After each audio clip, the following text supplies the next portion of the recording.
검진은 병을 찾는 것이 목표입니다. 모르는 편이 나은 것까지 찾아낼 가능성도 있습니다. 검진 결과에 대해 고민하다가 오히려 상태가 나빠지는 것을 검진병이라고 부릅니다.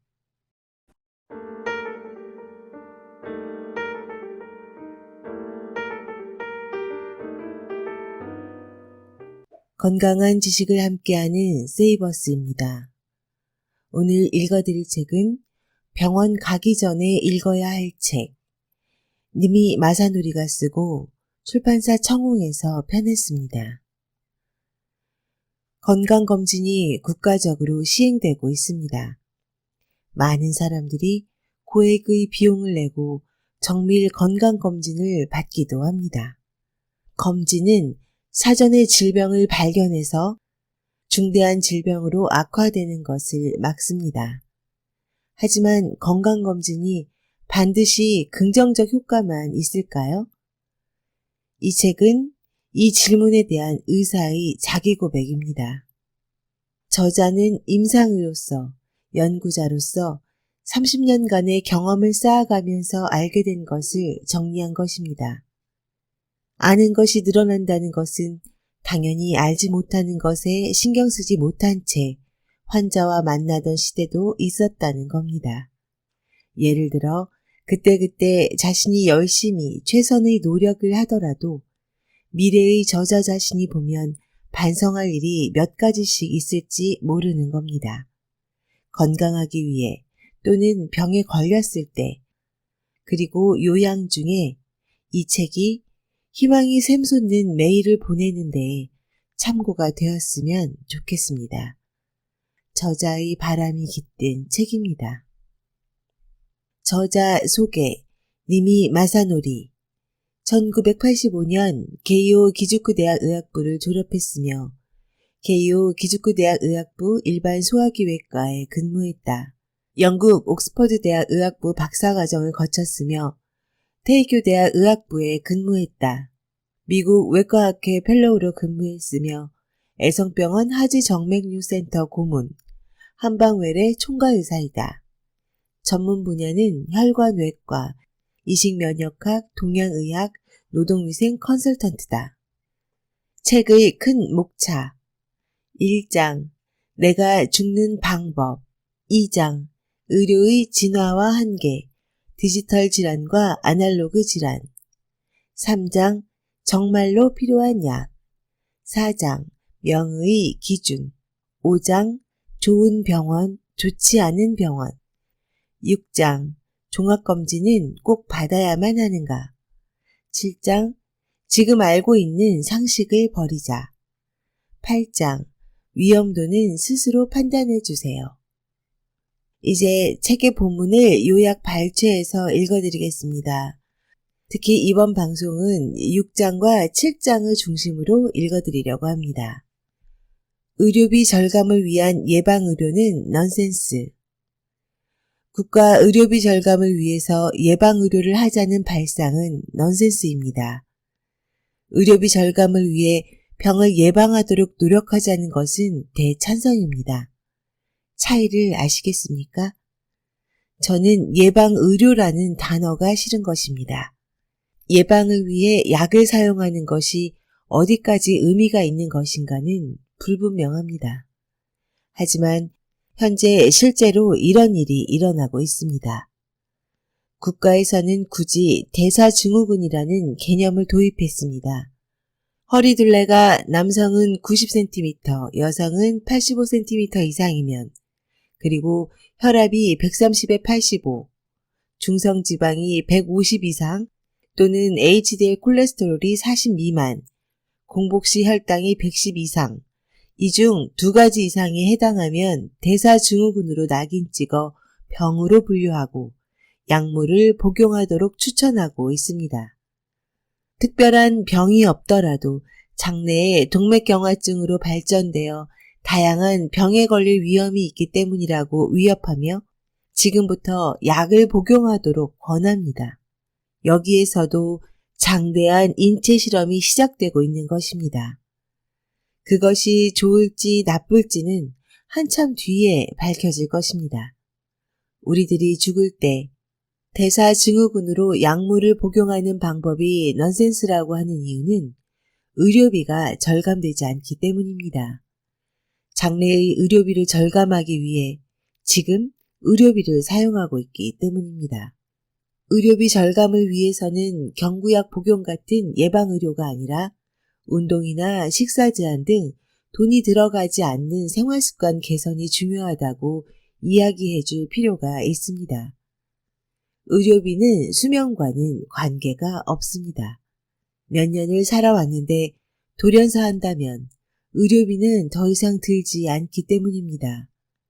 특히 이런 식으로 생각하면 덜컥 죽어버리는 경우가 무엇보다 의료비 절감에는 유익한 일인 것입니다. 의료 종사자들은 종합 정밀 건강진단을 잘 받지 않는다. 의료 종사자들은 종합 정밀 건강진단이 유익한 것이라고 생각하지 않습니다. 의료 종사자가 종합 정밀 건강진단을 받는 일은 드뭅니다. 병원의 산업의학과 의사가 검진을 유익하다고 생각하지 않는 것이겠죠. 그리고 의료 종사자 자신도 스스로 솔선해서 검진센터에 방문하는 일도 좀처럼 없습니다. 저는 어느 쪽이든 괜찮다고 생각합니다. 건강관리 동기를 부여할 수 있다면 검진을 받는 것이 좋겠죠. 저는 검진을 받아본 적이 없습니다. 증상이 생기면 치료해도 큰 차이 없다고 생각하기 때문입니다. 올해 겨울 갑자기 복통이 있어 위암일지도 모른다는 생각이 들어 내시경 검사를 받았습니다. 저 같은 경우 그런 타이밍에 검사를 하고 있습니다. 이때 내시경 검사를 흠칫흠칫 모니터를 보며 신뢰할 수 있는 의사에게 부탁했지만 이상은 없었습니다. 커피를 너무 과도하게 마셔서 생긴 통증이었습니다. 검진은 절대적으로 필요하다고는 할 수 없으며 또한 불필요하다고 할 수도 없다는 것이 제 생각입니다. 알지 않아도 되는 병까지 찾는다. 검진은 병을 찾는 것이 목표입니다. 유전자 검사도 비슷한 것으로 위험성이 있는 것을 뽑아내는 것이 목적입니다. 모르는 편이 나은 것까지 찾아낼 가능성도 있습니다. 그 결과를 젊게 뽑는 듯한 느낌으로 받아들일 분들이라면 괜찮겠지만 아주 작은 이상에도 초조해하며 살아갈 타입의 사람들은 오히려 검진을 받는 것이 스트레스 요소가 되어 받지 않는 편이 낫지 않나 싶습니다. 검진 결과에 대해 고민하다가 오히려 상태가 나빠지는 것을 검진병이라고 부릅니다. 치료하는 편이 좋은 병만을 찾고 싶겠지만 그렇게 잘 되지 않습니다. 찾아도 찾지 않아도 그만인 병도 있습니다. 전립선암이나 갑상선암은 진행이 느리므로 굳이 치료가 필요한 경우는 매우 적은 것으로 알려져 있습니다. 생활습관병 이상 수치도 수치로서 찾지 않으면 자각 증상으로는 전혀 신경 쓰이지 않는 것뿐입니다. 또한 찾아내더라도 별 수가 없는 병도 있습니다. 치료법이 거의 없고 병과 싸우더라도 그다지 유익성을 기대할 수 없는 병입니다. 물론 그런 패전가고의 병도 치료를 시도해 감에 따라 미래가 열리기도 합니다. 예를 들어 췌장암이 그렇습니다. 저라면 증상이 나타날 때까지 찾아내고 싶지 않은 병 중 하나입니다. 췌장암 임상 연구에는 그다지 적극적으로 참가하고 싶지 않은 것이 제 본심입니다. 췌장암이 낫는 것을 본 적이 그다지 없습니다. 그래서 그냥 쭉 두고 싶습니다. 찾아내지 않더라도 좋을 것을 굳이 찾아내는 것이 검진이며 유전자 검사도 그렇습니다. 철저해지고 싶은 사람들은 검진과 유전자 검사를 모두 시행하면 정합성이 갖추어지겠죠. 인간은 항상 논리적으로 살아가는 것이 아니므로 그때의 기분에 따라 검진이나 유전자 검사에 참가할지 말지를 결정하는 것이 좋다고 생각합니다. 병과 치료도 모두 운과 인연입니다. 회색지대와 사귈 각오가 있는가? 검진을 하면 암을 찾게 되는데 조기 암을 찾습니다.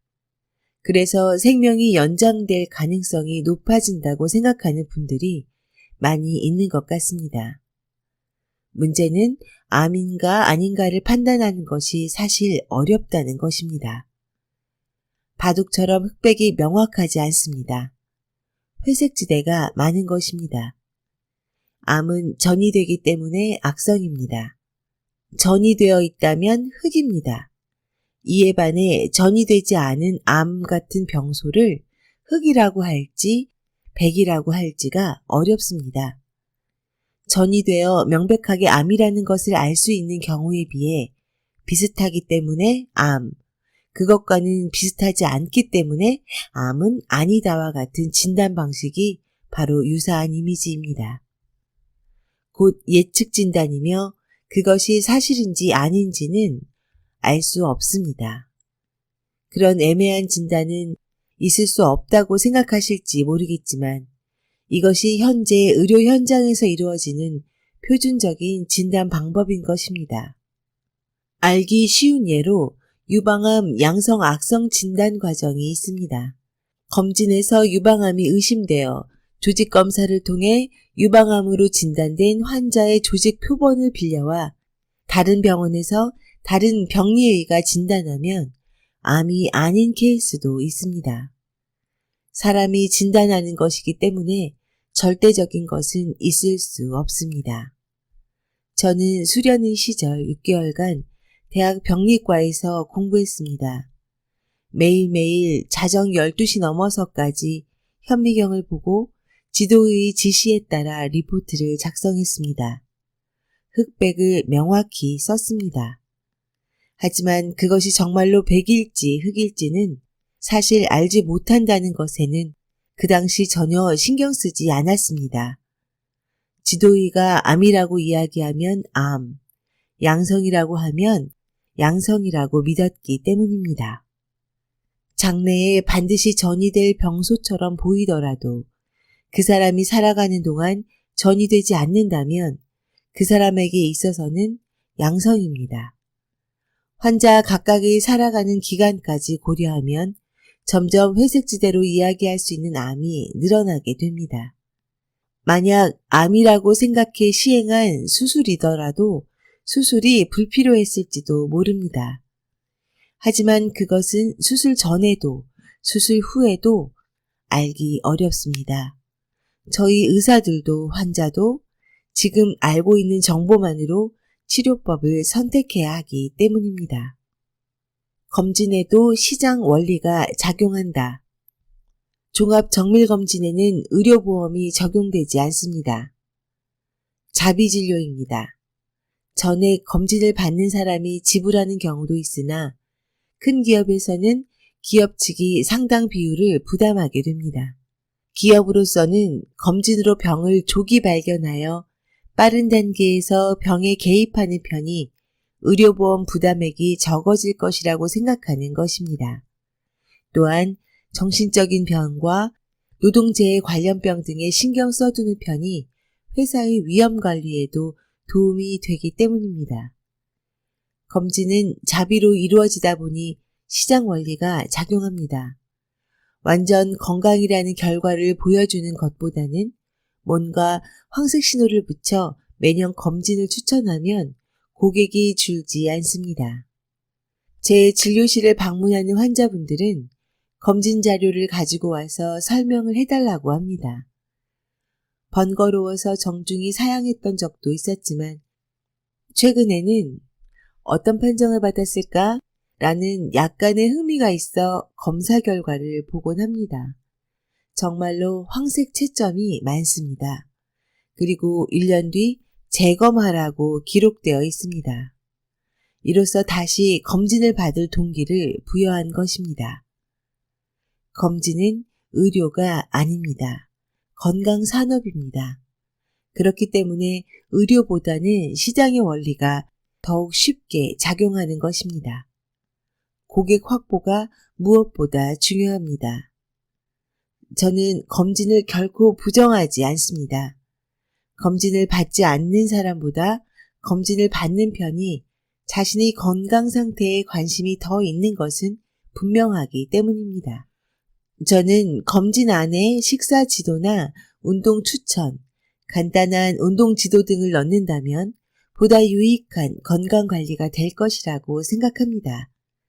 그래서 받아도 나쁘지 않은 공부가 되었다고 이야기 될 만한 검진을 만들면 좋을 것 같습니다. 지금부터는 저자가 독자에게 전하는 조언 중 일부입니다. 우선은 노화를 받아들이자. 노화를 받아들이는 것은 매우 중요한 건강유지법입니다. 제 외래에 야간 빈뇨로 힘들어하는 환자분이 내원했습니다. 그럴 때는 당연히 야간 배뇨 횟수를 물어봅니다. 야간에 2회 정도이면 저는 이렇게 말합니다. 저도 밤에 자기 전에 수분을 많이 마시면 아침까지 2번 정도는 화장실에 갑니다. 그러면 선생님도 그렇다면 병은 아니네요. 딱 노화네요. 그럼 돌아가겠습니다. 라는 결론이 납니다. 50세 전후부터 남성이나 여성 모두 불편한 부분이 나타나기 시작합니다. 그러한 딱 노화, 갱년기는 받아들이는 것이 제일 좋은 건강법입니다. 물론 자기 전에 수분 섭취를 피하든지 화장실에 가느라 일어났다면 그대로 기상해서 자유로운 시간을 의미 있게 사용하든지 하는 것을 스스로 해보는 것이 좋지 않을까요? 노화를 병이라고 걱정하며 약으로 치료하려는 행동은 위험을 동반합니다. 호흡을 하고 걷자. 운동에 관해서는 걷는 것만으로 충분합니다. 가능하면 1일 2회 30분 이상 그리고 쭉 땀이 날 정도의 부하가 가장 좋습니다. 옷을 갈아입을 필요가 없을 정도의 땀을 말하는 것입니다. 빠른 걸음도 좋고 조금씩 비탈길이더라도 상관없습니다. 어쨌든 유산소 운동이 중요합니다. 물론 수영이나 자전거, 러닝도 나쁘지 않지만 조금 난이도가 높을지도 모릅니다. 훌라댄스나 태극권, 요가, 필라테스 등도 추천합니다. 곧 호흡을 하면서 시행하는 운동이 몸에는 좋은 것입니다. 예를 들어 단거리 달리기 등은 호흡을 멈추기 때문에 추천하지 않습니다. 스트레칭 등도 집중하면 숨을 멈추는 경우가 있기 때문에 호흡을 하도록 의식하며 해주세요. 또한 한층 정도는 반드시 계단을 사용해 주세요. 무엇보다 지속적으로 하는 것이 중요하므로 우선 한층 위는 계단으로 올라가 봅시다. 그렇게 하면 몸 상태가 좋아지는지 나빠지는지를 계단을 오를 때 상태로 체감할 수 있습니다. 이런 방법으로 스스로 몸의 목소리에 귀 기울여 봅시다. 불안정 요소에 익숙해지자. 산책을 할 때는 불안정한 바닥 위를 걸어주세요. 잔디밭이나 모래사장, 자갈길 등이 좋습니다. 주말에 하는 하이킹 같은 것도 매우 좋습니다. 그 이유는 현대사회의 길이 매우 평탄하기 때문입니다. 특히 도시는 그러합니다. 수평기로 계측해둔 것처럼 수평입니다. 그러면 근육의 일부만 사용해도 충분합니다. 그런 일부 근육만 사용하는 생활을 하다 보면 아주 약간의 요철에도 휘청거리거나 넘어지게 됩니다. 집안에서의 넘어짐은 계단이나 명확한 바닥 높이 차이보다도 아주 조그마한 요철에 의해 일어나는 경우가 매우 많습니다. 불안정한 요소 위를 걸으면 매일매일 사용하지 않는 근육이 단련됩니다. 단련한다는 것은 사실 엄살이고 평소 사용하지 않던 근육을 조금 사용한다는 이미지면 충분합니다. 잔디밭이나 모래사장, 자갈길은 사실 주변에 쉽게 없으므로 주말 하이킹도 할 수 없는 분들은 어딘가에 있을 불안정 요소를 찾아보세요. 최근 제가 주목하고 있는 것은 눈이 불편한 분들을 위한 황색 보행 블록입니다. 그 위를 걷는 것이 매우 좋은 것 같습니다. 그리고 블록 위에 자전거 등이 있으면 그것은 치워주세요. 물론 눈이 불편하신 분들이 있다면 길을 양보해야 합니다. 도움도 되고 몸 단련도 가능하니 일거양득입니다. 집이나 회사에서 불안정 요소에 대한 훈련을 하고 싶다면 밸런스볼을 추천합니다. 저는 연구실에서는 밸런스볼 위에 앉아 있습니다. 최근 밸런스볼은 2만 원 정도면 살 수 있습니다. 꼭 시도해보세요. 처음에는 앉는 것만으로도 충분한 운동이 되며 밸런스 감각이 커집니다. 그리고 매일 사용하지 않던 근육이 눈에 띄게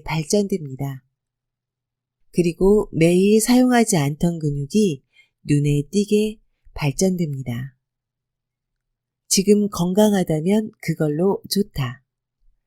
애초에 대사증후군은 생활습관병에서 도미노가 쓰러지는 듯한 비참한 미래를 강하게 예상하며 제창된 개념입니다.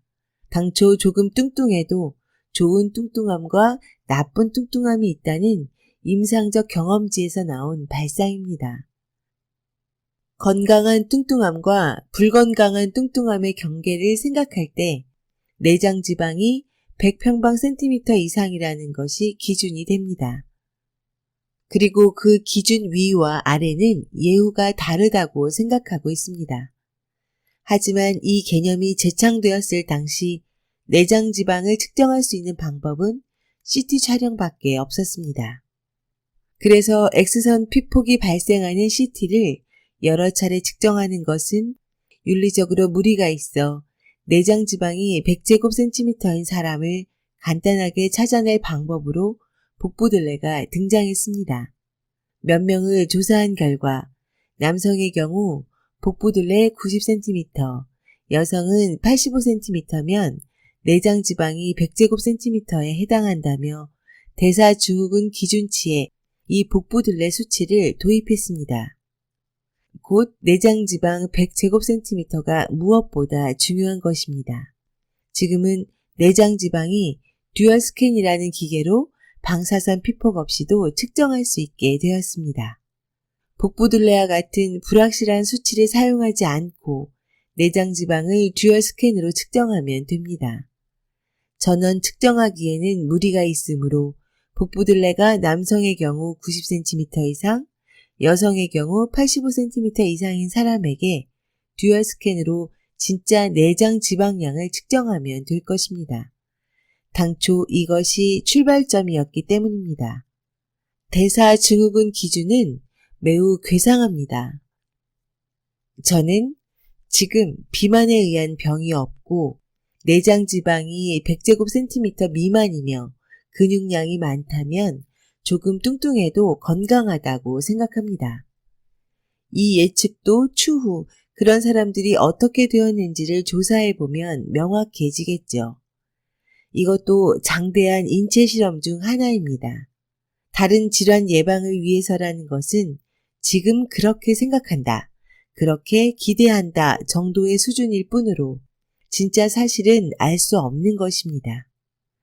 지금까지 짧은 시간만의 관찰, 지금까지 건강하지 못했던 사람의 상태 등을 고려하여 이런 상황이라면 다분히 추후 건강할 것이라는 기대치를 만들어 둔 것에 불과합니다. 현재 우리들이 죽을 때에야 처음으로 예방 효과가 있었는지를 알 수 있는 것입니다. 그렇기 때문에 대사증후군 기준을 엄밀하게 준수하였을 때 추후 건강해질지는 나중에 진짜 답이 나올 것입니다. 그렇게 제대로 이해하고 대사증후군이라는 장대한 인체 실험에 참가할 것인가, 아니면 참가하지 않고 스스로만의 방식으로 살아갈 것인가는 각자의 선택에 해당합니다.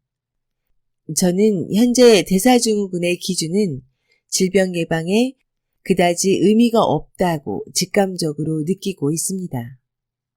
지금까지 니미 마사노리의 병원 가기 전에 읽어야 할 책을 요약 발췌해서 읽어드렸습니다. 저자는 에필로그에서 이렇게 말합니다. 세상은 불합리하며 부조리하고 불공평합니다. 특히 병은 부조리합니다. 갑자기 찾아와 평화가 깨집니다. 하지만 누구에게나 죽음은 찾아옵니다. 그것을 미련 없이 받아들이는 것도 살아가는 기술 중 중요한 하나라고 생각하지 않습니까? 평소부터 건강에 대해 신경 쓰는 노력도 어느 정도는 필요합니다. 병에 걸렸을 때의 대처도 중요합니다. 하지만 건강에 유의하는 것 자체가 부담이 되어 병에 걸리거나 스트레스가 쌓여서는 본말이 전도가 되는 것이겠죠. 건강관리는 스스로가 편안해지는 범위 안에서 하는 것이 기본입니다. 우리들은 누구나 운과 인연으로 이 세상에 태어났습니다. 그 지금을 보다 잘 보내는 것이 중요하다고 저는 생각합니다. 사회나 의료도 모두 무엇이 옳은 길인지 아는 것은 좀 더 이후의 일입니다. 개인에 있어서는 그 사람이 숨을 멈출 때에야 알 수 있습니다. 의학이란 과학의 시점에서 생각하면 정답을 얻을 수 있으려면 수십 년도 더 걸릴지 모릅니다. 지금 좋다고 생각하는 것을 하는 수밖에 없습니다. 그리고 장래에 그것이 정답이 되도록 열심히 하는 수밖에 없습니다. 저는 그렇게 생각합니다. 건강에 관심 있는 분들께 이 책, 병원 가기 전에 읽어야 할 책을 추천드립니다. 지금까지 건강한 지식을 함께하는 세이버스였습니다.